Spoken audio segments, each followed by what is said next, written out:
March 12th in the kitchen in the morning and waiting for Adi to come over here, and we're going to be talking to him. A certain miracle took place in the case of somebody, and he came and asked Baba, Baba, I experienced a miracle and you must have done it. Baba does not know it. He says, I have not done it at all. I never pay attention. Probably in that case, it was not the way this man is expressed, but this perfect master is expressed. Probably Baba spoke the truth because he didn't bother to perform such a small miracle at all. But still the miracle takes place, and the only reason is we can account for that there are powers, as they say, rolling at the feet of the perfect master, much more so at the feet of the avatar, and they go on doing their own work. He has not to bother about it. Now I will give you an instance. Supposing you are the friend of the President of India. Maybe you studied in the same school, come from the same state. You go out traveling, you go into a different state as a non-entity, you drive a car, meet with a small accident, come in a lot of trouble. But you tell the man, look here, I am a friend of the President of United States. So in your respect, he takes everything so easy, and he takes the first opportunity that you are released and you are not troubled much more. In like manner, there are many powers. And wherever the Baba lover is there, that powers comes and says, if somebody is going to give any trouble to that Baba lover, he is the friend of the avatar, he is the avatar lover, be careful. Like angels maybe, something like that? They may be angels, they may be any entities, you see, but these powers go and say, in order probably to come into the good books of the avatar, they say, they may go and tell the avatar, look here, I have been so kind and nice and I have helped your lover, won't you help me? It is like this, you see. This morning I was telling our friend Mr. Pascal, who happened to come there for an interview this morning, we had a lovely conversation. So this, the point has gone out of my head. Miracles.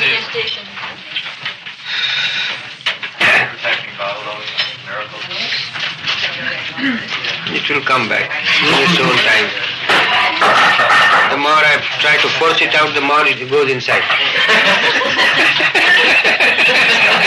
If Baba is a living God and is running everything, and nothing happens without his will, then in a sense everything is his gift.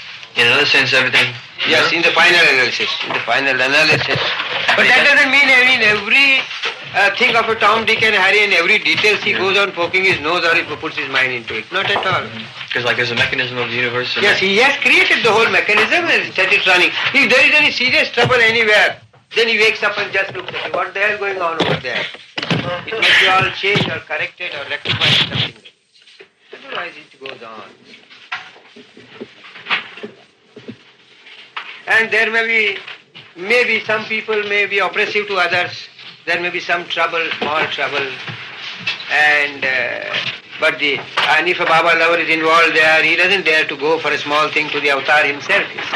And all other powers, they say that he is a MeherBaba lover, he is the man of the avatar. You see, be careful, do not give him trouble, lest something very drastic may happen with you. Be careful, and the thing is done.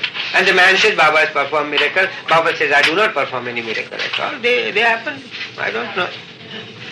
In short, although in the final analysis it is the he, because if he has set a machinery, and in that machinery there is a man who helps in the name of the avatar, eventually avatar is said to have done it. You see, avatar is said to have done it. But he doesn't actually do it himself. Does Baba have, you think maybe Baba had people on the fourth plane, agents who did work miracles? Fourth plane is a very dangerous plane. Yeah, but did Baba have agents? If the, yes, maybe. I believe he did. In the living body. In the body, yeah. In the living body, there may be a man on the fourth plane, an agent.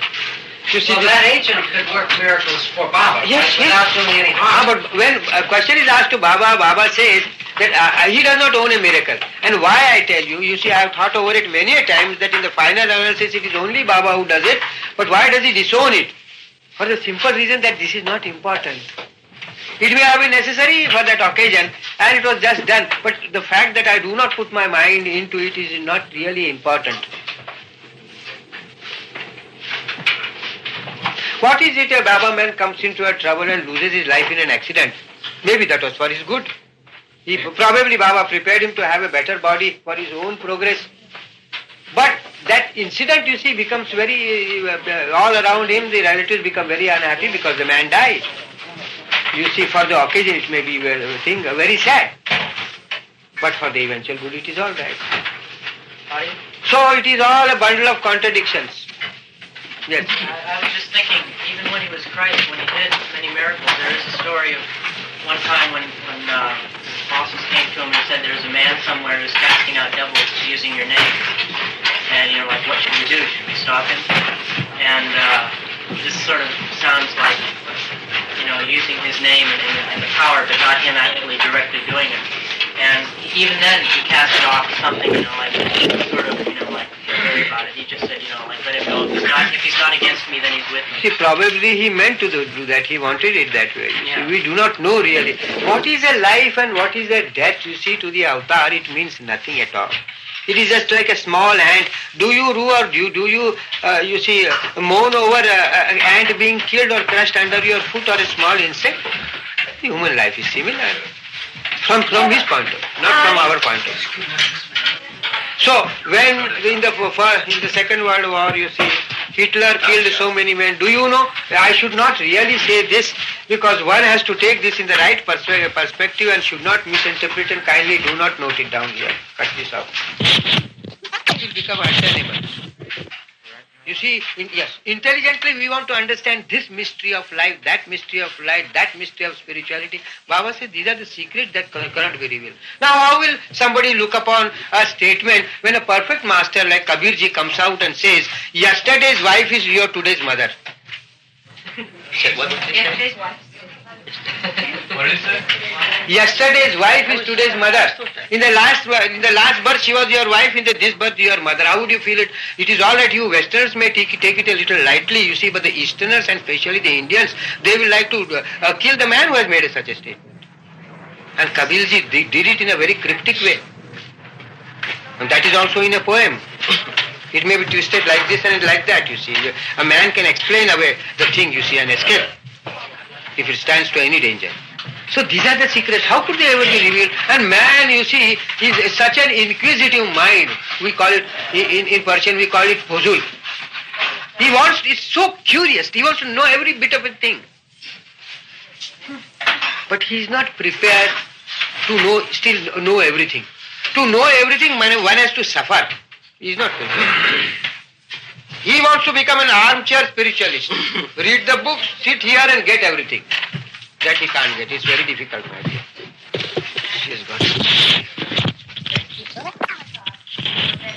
We would be prepared to die.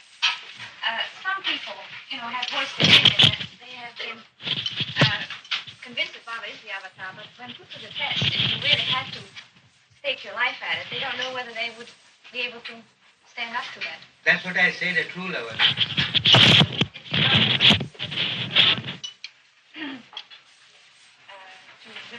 You see, when we are talking from our point of view, we should not always mix. Remember this thing. When a man talks, he must really be consistent from where he is talking. If I make a statement standing at the bottom of the Himalayas, another statement, just jump over, sit on the top of a mountain and shout out and make another statement. We cannot create a confusion like this. If we are talking from our point of view, let us confine ourselves to this, and then when we in the midst of that we say it is all Baba's blessing, but in the final analysis, Baba does not put his mind into every details of our life. But we are used to say this. Baba has done it. So somebody else, you say, very intellectual man gets confused. What does Baba do? Baba has no other work to see that this man gets 1 or 2 motions in a day, every day regularly.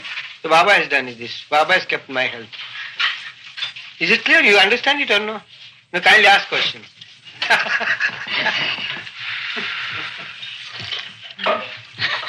I would come out and say he has not understand a thing, Baba has done it. If you have some karma and you're loving God, can your karma be changed through grace? And in that way you could say that Baba has done it? Baba has the power and authority to do anything and everything, but the point is whether he does it. Whether he thinks it right to do. he does not do a thing by anybody coming and asking anything from him. He does it when he finds it most suitable, he does it. And he does it in response to the intense love that a Baba lover may have for him. And when he longs for a certain thing with that intensity, then he responds. And so he does the best thing for the person in illusion. For his final benefit.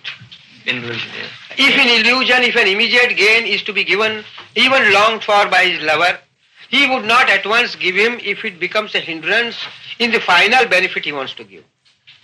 Mm-hmm. Is it clear or not? That's clear to me. Yes. Can you tell us some more about when you knew Baba as Merwan? Nice tea. Can you tell us any more about when you knew Baba as Merwan in the days of Upasani and all that stuff? Baba is what? Oh, I thought this was sugar. What is it you said? Can you tell us more about when you knew Baba as Merwan? You know, when Baba was not yet MeherBaba, just some of the early stuff. All love and nothing else. I did not get many occasions to sit before him and talk. Because just a little time after I met, when he was called Merwan, then some people, they called him MeherBaba.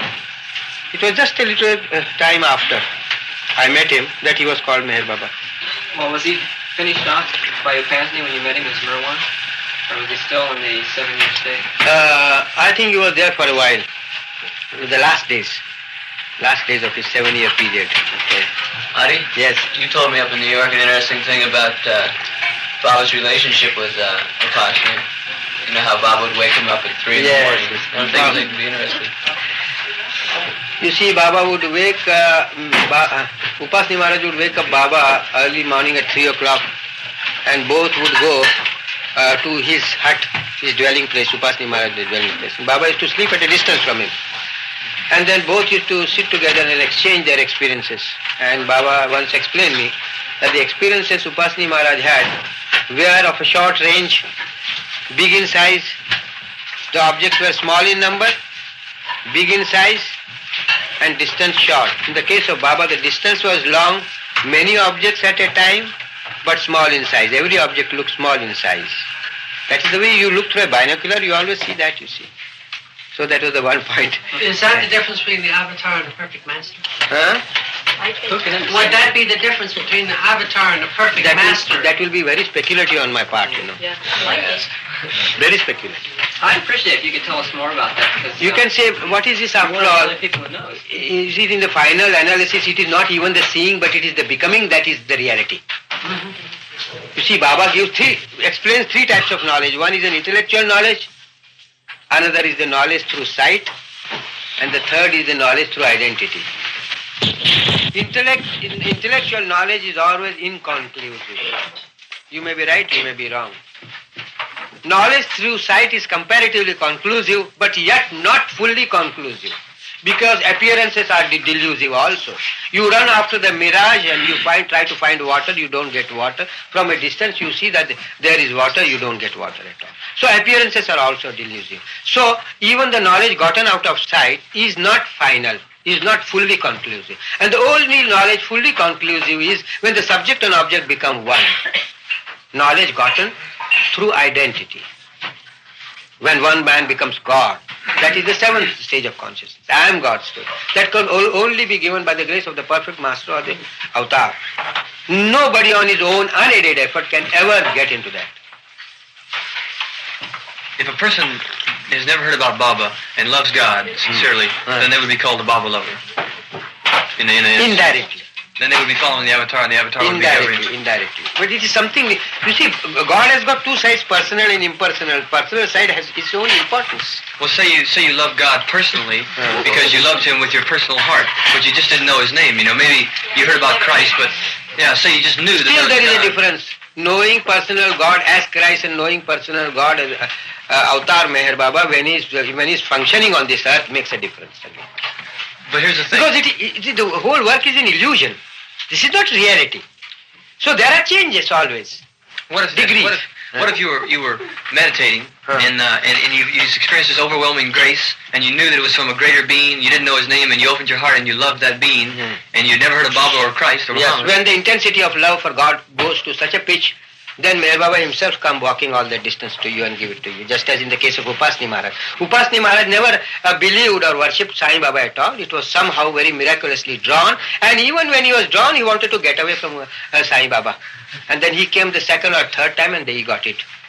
And Sai Baba had to induce him to go stay near him, and he was not prepared to stay there at all. Because there is a curtain in between. If a man surrenders to Baba, you can, like you said, you surrender to Baba, but you don't think of Baba all the time. So in a sense, you've surrendered to a personal God that is nameless. So I say, none of his worship, even to the impersonal God or the personal God, maybe personal God, Meher Baba or Christ, none of his worship goes to waste. It is all there for him. He gets the reward. But when the intensity rises so much, goes to that pitch and standard, then Meher Baba himself walks the distance and comes to you. And take this. So any You love have for God you have made yourself deserving. So any love for God is No, that I wouldn't say. well, I mean, if it's love for God, if it's heartfelt devotion for a greater. I will give you an instance. Who is the president of the United States today? Nixon is the president. You are a relative of Nixon.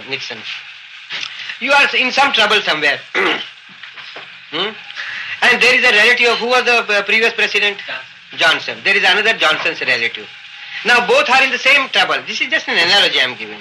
So do you mean to say that the friend of Johnson will be get a relief earlier than the friend of Nixon?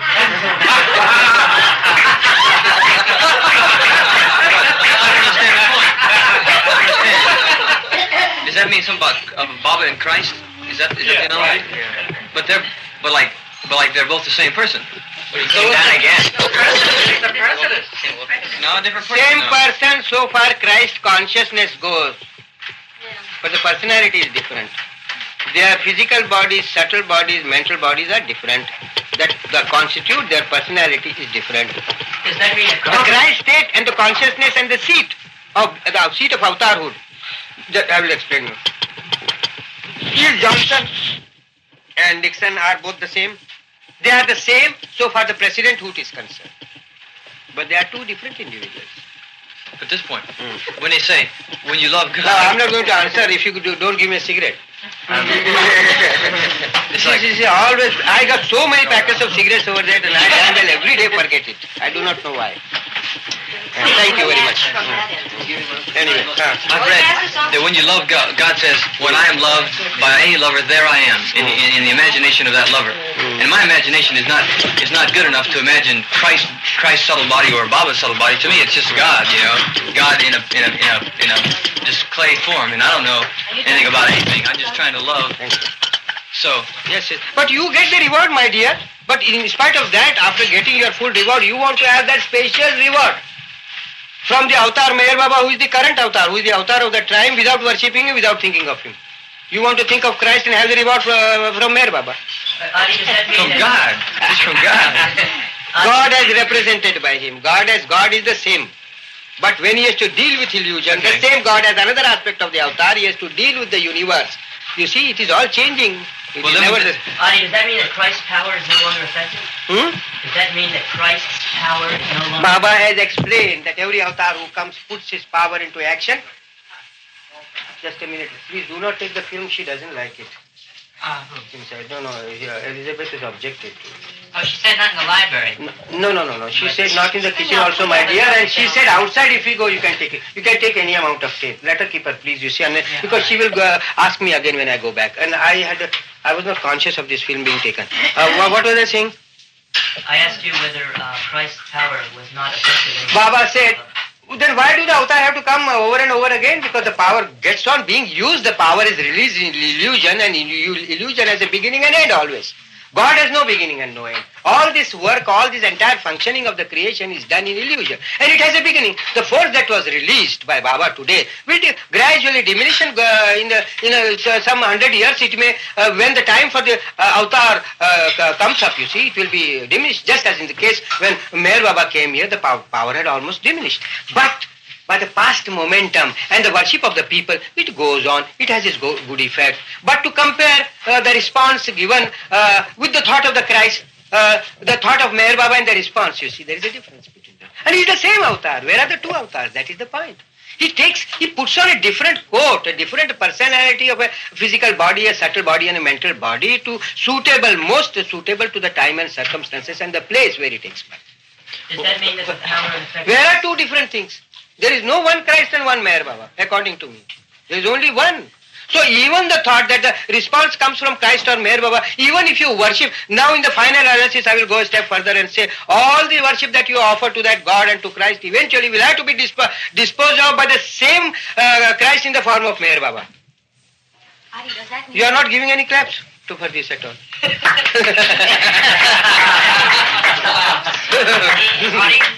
what about when St. Francis became perfect? Supposedly, Christ, I forget the name of the figure that was, but supposedly he came out of the sky, fiery wings. What was that? I really have not read his life and I do not know much about it. Said. He says there's a master somewhere up there that has the function of coming down when this is necessary. It wasn't the Sufi master. 4th century Sufi master. What is a Sufi master? Perfect master is a master, whether it is a Sufi or whether it is a Hindu or Muslim or anybody. There's a good example that Baba indicates that Sufis existed before the Muslims. Yes. Sufism is a universal thing, very universal. It happens to be aligned with Muslim because the Sufism took birth in the Muslim regime and the Muslims were there. Muhammad came much later on. Sufism is a very old science of love, I should say. Didn't Baba say that?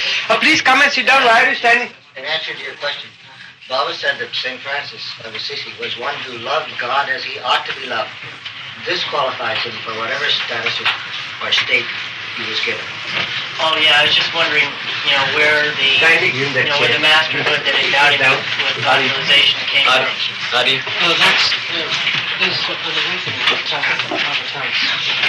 Put it here a little closer, huh? Does that mean that we have a long list of avatars? Does that mean that in time, the last most one will sort of fade away? Will sort of fade away from being worshipped as the avatar? I mean, in history. I mean, if they keep on... You refer to the history and find out he will go on being worshipped. But again, when Meher Baba comes in another form, his power will be not the same, the power that he released today. Yes, but does that mean the last most avatar that we remember? That is important. Is what? Is the one that is most potent. But the very first diminishes in strength of worship and...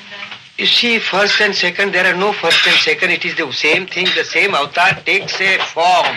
But that means there will be a diversity of groups. I will give an analogy again.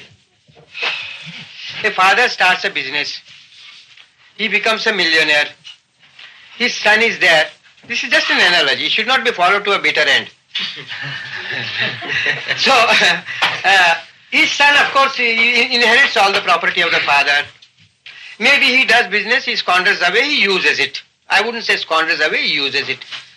Don't you think by the use of that money, the money won't become less and less and less and less? He will go, if he goes on earning and adding to it.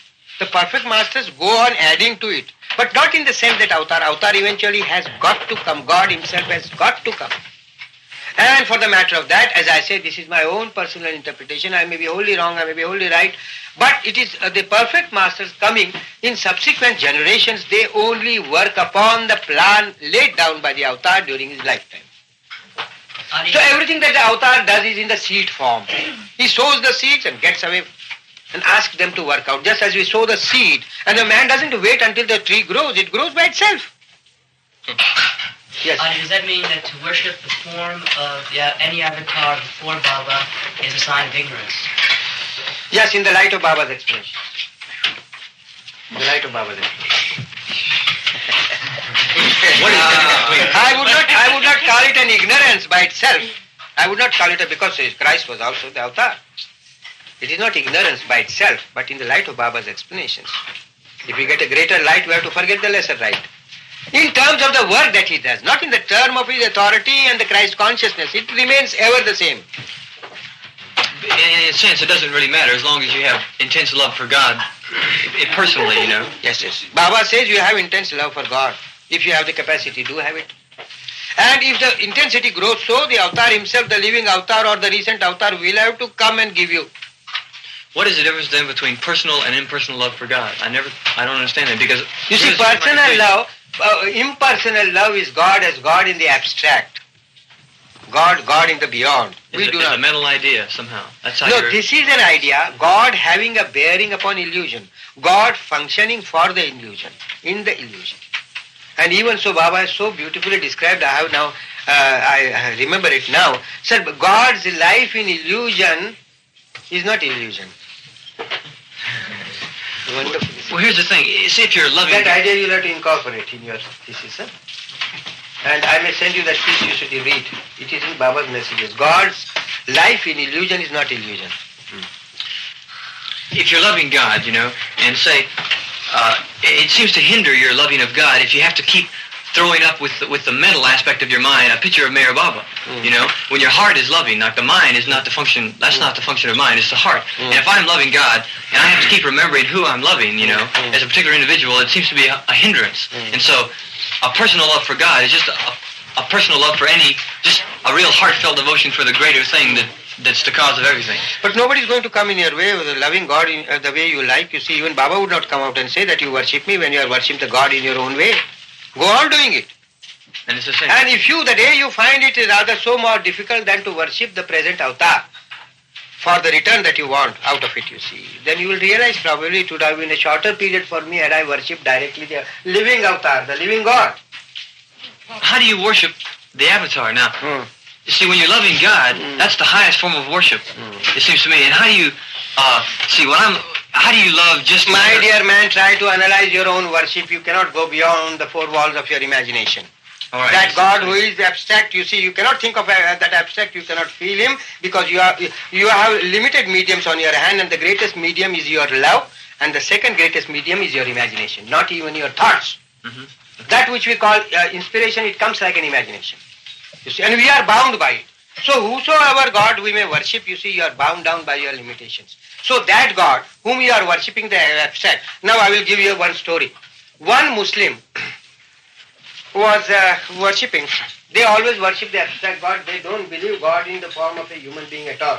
That's why they call Muhammad as the messenger of God and not God himself coming into the form. Howsoever they say that God is all powerful, so if God is all powerful, God can also take a human form. That they don't concede to this argument at all. And they say that God is always God in the abstract, you see. So this man was worshipping, he laid down his head on that member, it is called, member a stone, where they put their head there, you see. They bow down. So one saint was standing nearby. Then when that fellow finished his prayers, he says, whom the hell were you praying? You are praying to your own wife and to your own children. Because when you are worshipping God, your mind was full of those thoughts of your own family. So is it the God you are worshipping or you are the God? Unconsciously. He has all the heart, he has all the love for God and he worships God, but he cannot do it. Because this curtain of mind coming in between, there arises all the difficulty. And so, to clear out that curtain, you have to mentally make an image of Baba? Is that what you're saying? To mentally throw an image of Baba? The latest avatar, who functions or just function and laid down all the plan for the humanity. Or what if you don't have any of those images of wife and your love is so strong that it's overpowering all the harassments of your mind? So I say you will be compensated for that singular love if you have got for that God, even bound by your imagination, because you cannot love anybody without the image of your thought. Try to love it, it is not possible. At the most you will look upon that God as a huge cloud, a huge space, nothing beyond that. But that space will be bound down by your imagination. Instead of a human body, a concrete, the essence of Godhood, there. If you do not want to worship it, you do not do it. You go on diluting your worship all over what? Your expanded imagination. No, I don't think, that's not the point. Just a second. Yes, sir. If you're imagining a picture of MeherBaba, that's still the compass of your imagination. It's still a finite God. It's like an idol or something. Although it's a truer idol than Christ, maybe. Don't forget that even God has its own universal ego. And if you touch the universal ego as represented by Meher Baba, he gets touched by it. Even in the imagination, there is an element of humanity in the avatar. That's why we call him God and man at one at the same time. That's what I didn't know then. Oh, so imagining the Meher Baba is like a personal gift from Meher Baba, and he responds. Yes, he responds naturally. He would always prefer. You see, he is made up of all universals. And he has got universal jealousy. He has got universal humor. He has got universal love. Everything but in the universal form. But universal jealousy does not remain, it's nothing like an individual jealousy. You see, individual jealousy is for oneself. And all the attributes of good and even bad that are there in him in the universal form, they are for others. So they don't assume the aspect of a human jealousy or human weakness. Although Baba says, I am full of strength and weaknesses, both in the new life, he has made it very clear, my weaknesses and my strength is all there. But look at the universal form of those weaknesses and strength. It takes a different shape and has a different effect altogether. Aurobindo Ghosh says when he's worshiping God, he loves what he calls the mother. And that's a personal form of devotion for him. And so that's a personal thing. That's what I was talking about, just some unnameable upper force. Yes. But it's not as good as the mental image of Meher Baba. No. But that seems to be an encumbrance to me. That's the only thing. No, then you go by your own way, my dear. Nobody's going to interfere with you at all. Doesn't bother. And it's not going to bother the avatar or Meher Baba or anybody at all. One has to go just by until the time he realizes, in the light of Baba's explanation, that if you touch the personal side of the avatar, the latest avatar, you stand to gain things much more speedily than if you were to go by your own way. Because after all, you see, the avatar does for others, he doesn't do it for himself. And he shows you the way. And you are not going to add anything. You are loving him, you are pouring your love in the ocean of his love is not going to be any addition to him at all, because himself is the ocean. I still don't understand how a love for Baba can be more pure. It seems to be, it makes it less pure if it's encumbered by a mental image. What is purity and impurity? Purity is of the heart and impurity is of the mind. That's what my distinction is. No, whatever it is, you see, when one goes and connects himself with the ocean, all purities and impurities get completely dissolved into his ocean. But the question of this duality, even in the final analysis, does not arise. It is only up to the time that we go to him and we merge ourselves into him. The point I'm making is, and I'm still not satisfied with it, is if I'm loving God with my heart, and I'm doing Aurobindo's love is like loving the mother, that seems to be more pure than if I have to stop every 5 minutes and keep reminding myself that it's Baba that I'm loving. It's Baba that I'm loving, because that's a mental harassment for my heartful love. And so where's that at? And Baba has also said that I'm your mother. That's what I feel. I feel Baba is the mother, definitely is the mother, but like I'm loving namelessly. I think so. That becomes so. Where is the clinch? You never know anyway. See, it's imagination anyway. It's like I'm realizing there's a greater force, a greater psychic force above me. No, but I'm telling you, if you really realize that, you go on the way. Nobody is going to object. So what is the question? I want to do the best thing, though. I want to do the best thing. Then you want to go to the best. Then you should submit to the explanations given by Meher Baba. If you really want to do the best thing. I advise the young gentleman to read this book. Yes. I read that book. Clarify everything. Yes, read it. You see, Baba said we must not lose our temper when people are asking questions, you see. We must see that they are satisfied. And if we wasted so much time. You read the book, John. You read the book. He has read the book. He's asking very intelligent questions. I just don't understand about the mind thing. Baba said, Jesus, like it's got a good point and a bad point. It's like touching the universal ego, I can see that, but like still I have to touch it with my mind and not my heart, and I can't see that. So what do I do now? So what is the question? Where is your difficulty? The difficulty I do not create any difficulty for you at all, and even Baba was there now today before you, and you had asked him a question, he would not create any difficulty. I am telling you that you go the way you feel the best, and you feel that you are going to get the greatest response, and the way that is the easiest for you, follow it. Well, I'm thinking maybe just by a little extra harassment I can really get a maybe greater this benefit. and maybe that, you are in a suspense. Maybe this, maybe that, you are in a suspense. You are not very sure where you stand. I know I want to So love God. I would like to take There's a little technique that you I would know, like to take the advantage of your situation. You see, if you are like this and if you are like that and if you are not certain, so you have to establish yourself anywhere. Yes, one pointed. And don't miss this chance of having come here and heard something about Baba. Then you really think that it is difficult, you try to attune yourself to Meher Baba, and I think you will not, it will be so more good to you. It will be very helpful to you. Baba said, just before if you are not certain, then I say you listen, then you submit to the explanations given by Baba at all. Now you do not think about, and the period of transition in any case will be difficult always. I'm just trying to make myself a little more, see, a little certain in my mind, you know. If, like, see, what I think you're saying to me is that there's some sort of technique in having the mental image of Baba where it touches the personal ego because Baba is receptive to that, you know. That's what he's saying. Yes. Okay, yes. And it's like, I'm just wondering, that seems to make my love a little more impure, you know, but if it doesn't, I mean, I'll do that, but I just then want to know why it doesn't. make yourself certain about the mother, your love for the mother, and stand upon it. But if you are not uncertain, then take the advantage of this situation and come to Meher Baba. Well, I've come to Meher Baba. Yes, He's the avatar. Yes, so the period of transition will be a little confusing to you for the time being. So you will have to stand up to it. When a man changes his body, when a man dies and has to take another body, he goes through the period of transition, he has to suffer. Because no man at the time of giving his body is really happy. He has to give up something which he looked upon as his own. You see, he had identified himself throughout his lifetime, maybe 50 years or 100 years. So, take it easy, my dear. Do not much crowd your head with many thoughts because this intellectual jargon is not going to take you anywhere. You just stabilize yourself and think that Baba says, I am the mother, I am the father, I am the everything. And the concept that motherhood is really very partial. The concept that Baba has given, I am the mother, I am the father, I am the friend, everything I am. So you are going to compare only the motherhood with what Baba is very consummate, all comprehensive. You take up to it and try to build up your conviction on that, and you will not be the loser. Let me give you a personal example I think will address your point. What you're hung up on now is what your feelings are today, but your feelings will change, your understanding will change. I first read a statement of Meher Baba, if you say my name over and over again, I will wake up in your heart. I couldn't imagine saying his name then, you know, and I tried, and at first I forced myself. It wasn't too natural, but in time it became natural and easy to say his name. Now I will give you an analogy. You know, in the Indian history there was a king by name Jahangir. And there was one woman by name Mumtaz, one of the most beautiful women. And that Mumtaz was the wife of Sher Shah, who when he went on the hunting ground with one stroke, he used to kill a tiger, but just by one stroke. He was such a strong and stout man.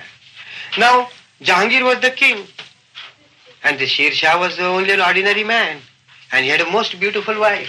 This king wanted to have that wife for himself. So he had him arrested and he killed him outright. And Mumtaz was very much aggrieved by that. She had so much love for whom? For Sher Shah. And he was killed by the king. And then, of course, the king proposed to her. She refused. He put her in prison. For 12 years she did not respond.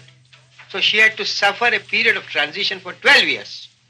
And eventually she agreed. She started loving Jahangir and became the queen of the country and became very happy. So this is just an example. Period of transition is always distressing, but you have to venture it. You should be courageous to do it. If the idea absolutely of Meher Baba doesn't appeal to you, keep it aside. Forget about it. And go on worshipping your mother until you find that mother had a father or the mother had another husband, and the mother is not the image which takes in the whole universe within herself. It is something else. And then you again fall back to something. So I say, it is up to you to decide. You have got a very good chance. What is the motherhood after all? Ramakrishna Paramahamsa also said motherhood is really very good. But to my mind, even the mother has got weaknesses. And the concept that Baba has given you of, I am your mother, I am your father, I am your friend, I am everything. I have a quote from Baba here that may lend some light on the subject. Because like I've noticed the last couple of weeks, Tim, like you've had your nose in a book almost constantly, which is sort of like into the philosophy thing, which Baba sort of like talks about, you know, like it's the surface. And, well, I don't know, if this clicks something, then it does. But it's from the second volume of the Discourses. And it says, In the spiritual life, it is not necessary to have a complete map of the path in order to begin traveling. On the contrary, insistence upon having such complete knowledge may actually hinder rather than help the onward march. The deeper secrets of spiritual life are unraveled to those who take risks and who make bold experiments with it. They are not meant for the idler who seeks guarantees for every step. He who speculates from the shore about the ocean shall know only its surface, but he who would know the depths of the ocean must be willing to plunge into it. And like if you know that Baba's the avatar, you know he's the ocean. Well, I feel I should This defend myself reminds for me, some reason, this reminds me of an Indian saying, wherein a man comes, he says, well, first chamatkar and then namaskar. He comes and asks, Baba, you perform a miracle, you convince me, and then I will bow down before you. Baba says, there is no bargaining like this on the path of love at all. You see, you are not going to go, and this is not a shopping center here to come over and ask for such a thing. Why the hell should I perform miracle for you? If I really take up to performing miracles, it can be for the whole world and not for a single speck of an individual like you. Why should I do it? You see? So he says first chamatkar and then namaskar. Namaskar means bowing down. So as you say, a man has to take risk. Risk not gain. No. Can you explain what Baba said about free will? This free will business is an age-long question. I think to understand free will and destiny, I think we go on arguing, probably it will make our mind and arguments stink rather than we understand anything out of it. It is both things are there. And as I say, this plane of normal consciousness we call is full of contradictions. That is why in the explanations of Baba you may find these contradictions, but really they are not contradictions. So I say, every time I repeat the same thing, contradictions denounced by logic are embraced by love, but not without a touch of suffering. We are not prepared to suffer. We are not prepared to embrace good and bad at one and the same time. An agreeable man and disagreeable man. Because we have to suffer to embrace an agreeable man. Baba says, not only not hate anybody, but love your enemy. How much have I to stretch my hand to love an enemy? To what extent should I go? He absolutely goes out of my reach. I may not hate him, but to love him, Baba says, is not a joke. So, these contradictions, we have to stand up to these contradictions. And the contradictions really do not nullify the path that Baba has shown you, but he has on the contrary enlightened you more and more intellectually by showing you the contradictions.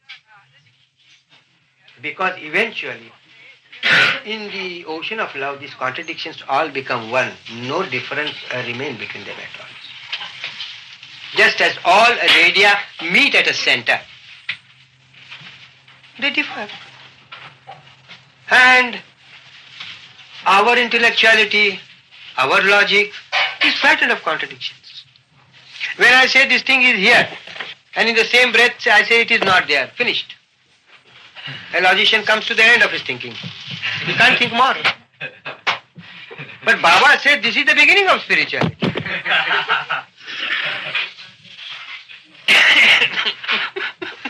So where is the beginning and where is the end?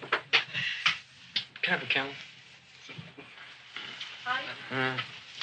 Before you came to work with Baba, when you belong to a religion, or were you... I only belong to Zoroastrian religion by birth. I loved Zoroaster. I wanted to stay in my religion. I did not love any religion at all. And to begin with, intellectually, I was a booby. A veritable booby, a very shy man. A few times that Baba asked me, in an audience of 10 persons, to just get up and say a few words, I used to shiver in my shoes. Also, I'm in the middle of the God-man right now, and your references to a lot of... You have advanced so much, huh? You are in the middle of the God-man.